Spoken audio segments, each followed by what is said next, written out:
भारत के स्वाभिमान और सम्मान को अपने बाहुबल के माध्यम से, अपने पौरुष और पुरुषार्थ और शौर्य के माध्यम से दुनिया के सामने रखने वाले महाप्रतापी महाराणा सांगा की पावन जयंती है। महाराणा सांगा की इस पावन जयंती पर उन्हीं के सुपुत्र, भारत के अंदर स्वदेश और स्वाभिमान के प्रतीक, स्वधर्म और स्वदेश के प्रति उदग्र भावना क्या होनी चाहिए, इस असीम भावना के प्रतीक महाराणा प्रताप की मूर्ति पर मुझे अभी पुष्पांजलि करने का अवसर प्राप्त हुआ है।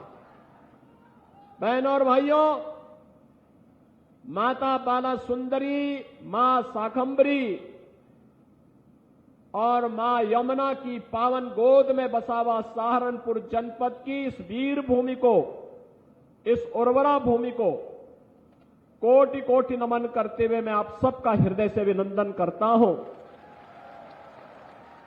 महाराणा सांगा की जयंती पर भारत माता के इस महान वीर योद्धा को नमन करते हुए आप सबको मैं कोटि कोटि बधाई भी देता हूं। बहनों और भाइयों, जब महाराणा प्रताप की बात होती है, महाराणा सांगा की बात होती है, तो स्वदेश और स्वाभिमान याद आने लगता है। महाराणा प्रताप, उन्होंने कहा था, हमारी लड़ाई सत्ता की नहीं है, स्वाभिमान की है।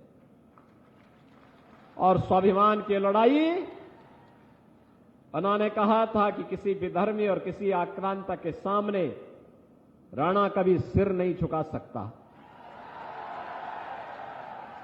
उसके खिलाफ लड़ते रहे।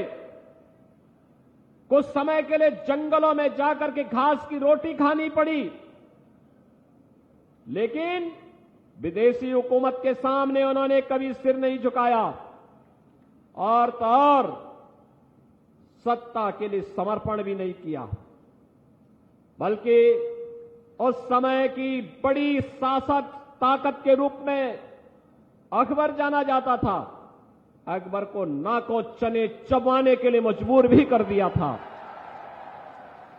उन्होंने उनके अकबर की तो बात दूर, उन लोगों के साथ भी बैठना उचित नहीं समझा जो लोग स्वदेश और स्वाभिमान के विपरीत, स्वधर्म के विपरीत आचरण कर रहे हैं। उन लोगों के साथ भी महाराणा प्रताप ने बैठने से इनकार कर दिया था।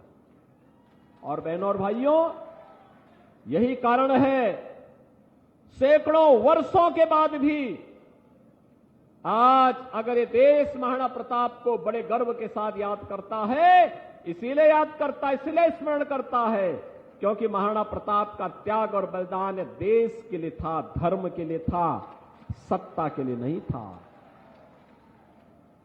यह देश और धर्म के लिए जो भी समर्पण करेगा, यह समाज उसके प्रति ऐसे ही कृतज्ञता ज्ञापित करेगा जैसे आज महाराणा सांगा के प्रति कर रहा है, महाराणा प्रताप के प्रति कर रहा है। बहनों और भाइयों, हम सब ने स्वतंत्र भारत में अनेक सरकारें देखी। ये 18वीं सरकार का हम चुनाव करने जा रहे हैं, 18वीं संसद के माध्यम से। और 18वीं लोकसभा का चुनाव है 24 में, 2024 का जो लोकसभा का चुनाव चल रहा है। इससे पहले जो भी सरकारें आई, मोदी जी के पहले कोई भी सरकारें आई, सबने अपने अनुसार काम किया होगा, ठीक बात है।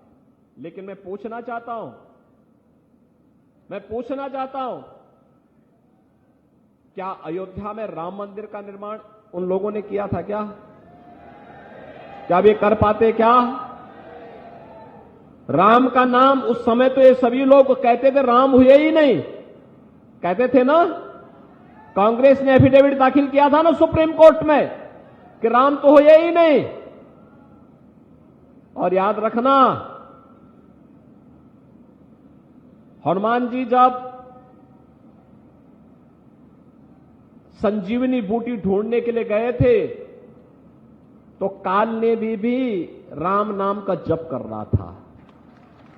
ये काल ने भी आएंगे, राम नाम का जप करेंगे, बिकने वाले लोग भी बिकने की कतार में खड़े होंगे, लेकिन सच्चा राष्ट्रभक्त उसके साथ होगा। जो राम को लाए हैं हम उसको लाएंगे। सहमत है ना? सहमत है ना? बहनों और भाइयों, ये चुनाव भी दो ध्रुवीकरण में बहुत स्पष्ट है।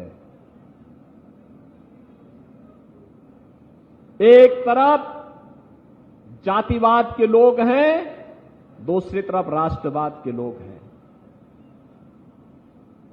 एक तरफ सामाजिक ताने बाने को छिन्न भिन्न करने वाले तुष्टीकरण की नीति पर चलने वाले लोग हैं, दूसरी तरफ भारत माता का स्वाभिमान और सम्मान ऊंचा रहे, तेरा वैभव अमर रहे मां, हम दिन चार रहे न रहे के भाव के साथ एक भारत श्रेष्ठ भारत के भाव से ओतप्रोत भारतीय जनता पार्टी मोदी जी के नेतृत्व में है।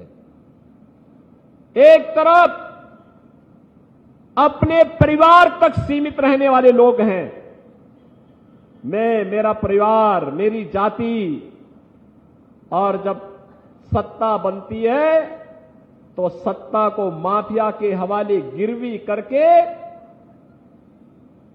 सामान्य नागरिक को रौंदने के लिए छोड़ दिया जाता है। बेटी और व्यापारी की सुरक्षा को खतरे में डाल दी जाती है।